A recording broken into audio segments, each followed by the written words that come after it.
नमस्कार दोस्तों, English with DK में आपका एक बार फिर से स्वागत है। आज के इस वीडियो में हम अध्ययन करेंगे क्लास 12 विस्टाज बुक का लेसन 4, जिसका टाइटल है द इनेमी और जिसको पर्ल एस बक जो है उसके द्वारा लिखा गया है। और आज के इस वीडियो में हम इसमें पार्ट 1 जो है वो पढ़ने वाले हैं।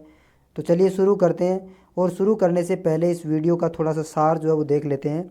इसके अंदर ये बताया गया है कि जब वर्ल्ड वार सेकेंड चल रहा था और जापान और अमेरिका आपस में लड़ रहे थे, उसी समय डॉक्टर सदाओ जो है उसको एक अमेरिकन सैनिक घायल अवस्था में उसके घर के सामने जो है मिलता है।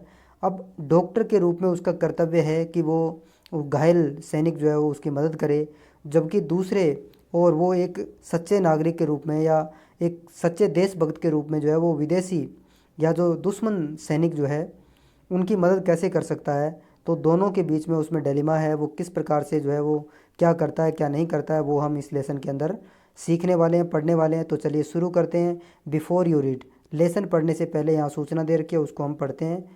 It is time of the world war, ये वर्ल्ड वार का समय था। An American prisoner of war, prisoner of war वो होता है जिसको युद्ध के अंदर युद्ध के दौरान उसको पकड़ लिया जाता है और युद्ध बंदी जिसको बोलते हैं। वास्ट अ सोर इन डाइंग स्टेट, कि वो वहाँ से जो है छूट करके जो है वो मृत अवस्था के अंदर। Is found at the door step, door step यानी दरवाजे के ऊपर of the Japanese doctor, Japanese doctor जो है उसके दरवाजे के ऊपर लगभग मृत प्राय अवस्था में वो पाया जाता है।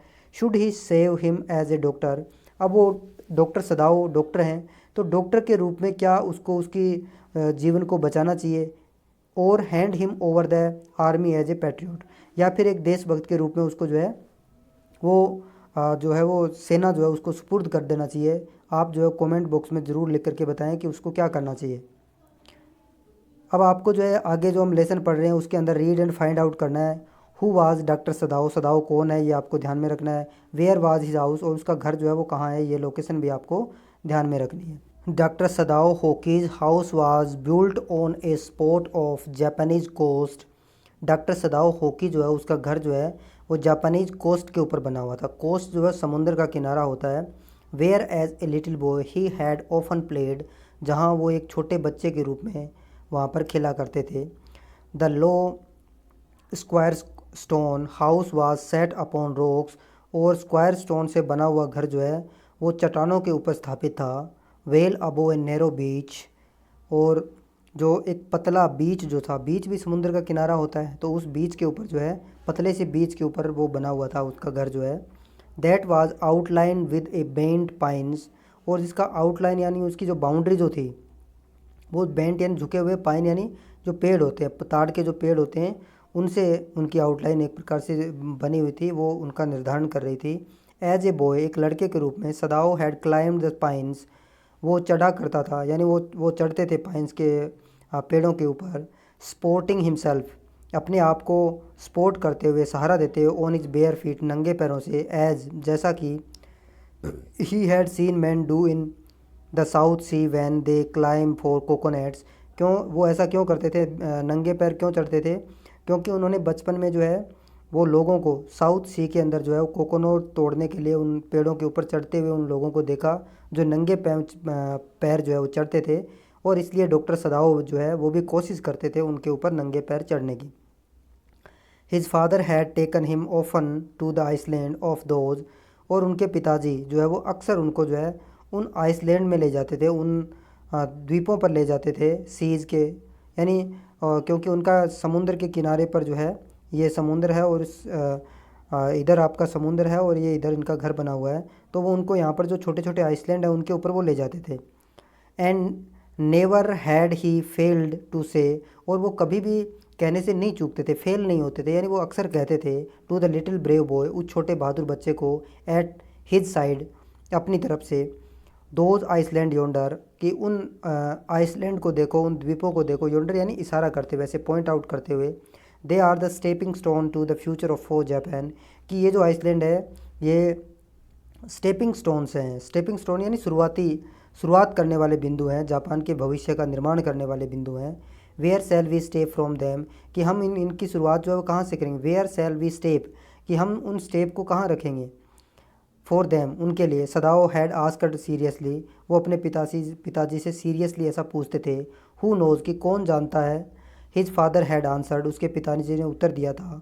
हु कैन लिमिट और फ्यूचर, कि हमारा जो फ्यूचर है उसकी लिमिट कौन कर सकता है, कौन हमारे फ्यूचर को डिफ़ाइन कर सकता है। It depends on what we make it, ये हमारे ऊपर डिपेंड करता है कि हम अपने फ्यूचर को किस प्रकार से लेते हैं। यानी फ्यूचर किसी दूसरे के द्वारा निर्मित नहीं किया जा सकता। फ्यूचर निर्माण जो है वो किसी भी व्यक्ति की खुद की जो है वो कैपेबिलिटी पर निर्भर करता है। Sadao had taken his into his mind, Sadao had taken this into his mind, और सदाओ ने ये जो चीज़ है वो अपने माइंड के अंदर ली।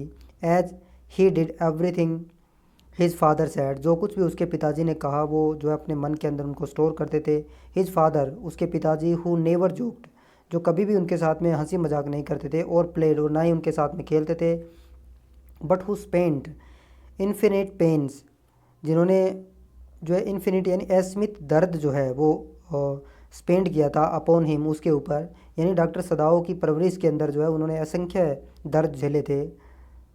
Who was his only son, क्योंकि वो उसका एकमात्र बेटा था। सदाओ न्यूज़, सदाओ जानता था that his education was his father chief concern, कि उसकी शिक्षा जो है उसके पिताजी का चीफ कंसर्न है, मुख्य उद्देश्य उनका जो है वो शिक्षा ही है।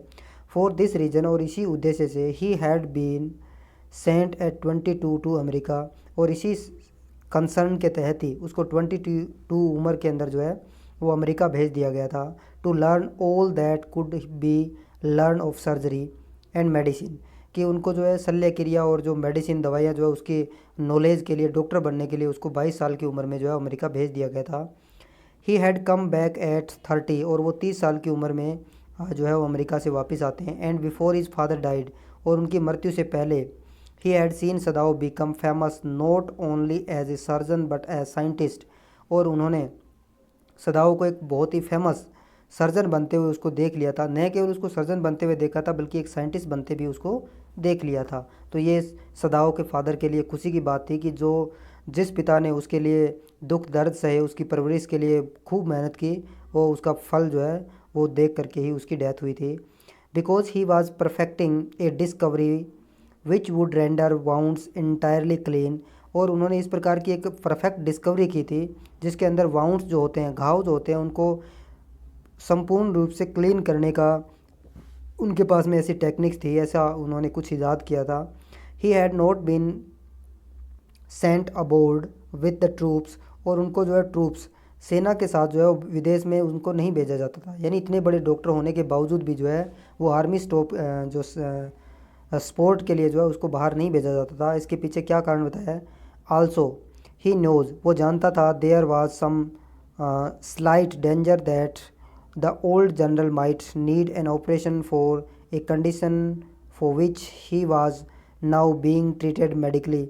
उसको नहीं भेजने के पीछे जो है वो ये कारण था कि ही नोज, वह जानता था, there was some slight danger, कि कुछ खतरा हो सकता है, दैट द ओल्ड जनरल जो है इसका नाम जनरल टोकीमा है, माइट नीड एन ऑपरेशन, कि शायद जो है वो बूढ़ा हो गया है तो उसको जो है किसी ऑपरेशन की ज़रूरत पड़ जाए। फॉर ए कंडीशन, यानी कोई ऐसी कंडीशन जो है आर्मी जनरल जो है उसके आ जाए।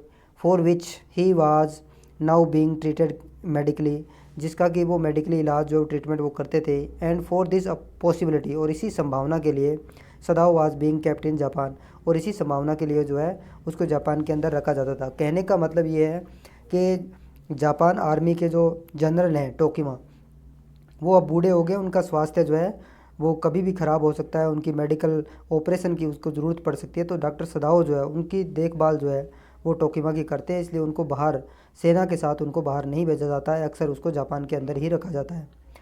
अब ये तो बात हो गई उसके प्रोफेशन की। अब जो है वो सदाओ जो है वो अपने घर पे हैं, और कैसा मौसम है वो यहाँ बताया गया है। Clouds were rising from the ocean now, अब जो समुंदर जो है, सी जो है, उससे क्लाउड्स राइजिंग हो रहे हैं, क्लाउड जो है उठ रहे हैं। The unexpected warmth of the fast few days, कुछ दिनों की जो अनएक्सपेक्टेड वार्मथ जो है, यानी जो अप्रत्याशित गर्मी जो है उसकी वजह से, had the night drone heavy fog, कि नाइट जो है उसने हैवी फोग जो है उसको क्या कर लिया है, फ्रॉम द कोल्ड वेव्स, ठंडी जो लहरें जो है उनसे जो फोग जो है उसको अपनी तरफ खींच लिया है। सदाओ वास्ट मिस्ट हाइड आउटलाइन, और सदाओ देखते हैं कि मिस्ट जो है, धुंध जो है, उसने हाइड कर लिया है आउटलाइन, यानी उनके घर के पार जो है आपको पता ही है कि जो पेड़ों की आउटलाइन है, पाइन के ट्रीज़ की एक आउटलाइन है, उसको जो है उस मिस्ट ने क्या कर लिया है, हाइड कर लिया है। और उस छोटे से आइसलैंड को भी उस पूरी मिस्ट ने अपने कवर में ले लिया है। नियर द शोर, उस किनारे के, and then come creeping up the beach below the house, और उसके बाद में वो जो धीरे धीरे रेंगती हुई वो जो मिस्ट है वो उसके घर के नीचे तक आ जाती है। रैदिंग अराउंड द पाइन्स, रैदिंग का मतलब ऐसे माला होता है या कवरिंग कर लेना है, उसको जो है राउंड ले लेना है। तो पाइन के जो पेड़ है उनके चारों ओर भी मिस्ट जो है उसको कवर कर लिया है। In a few minutes fog would be wrapped about the house too, और कुछ ही मिनट के अंदर उसने जो है वो घर को भी जो है वो अपने आगोश में एक प्रकार से ले लिया है। Then he would go into, कुछ ही मिनट में जो है वो घर को ये जो मिस्ट है वो आगोश में ले लेगी। और देन उसके बाद में ही would go into the room, और फिर वो रूम के अंदर जाएगा।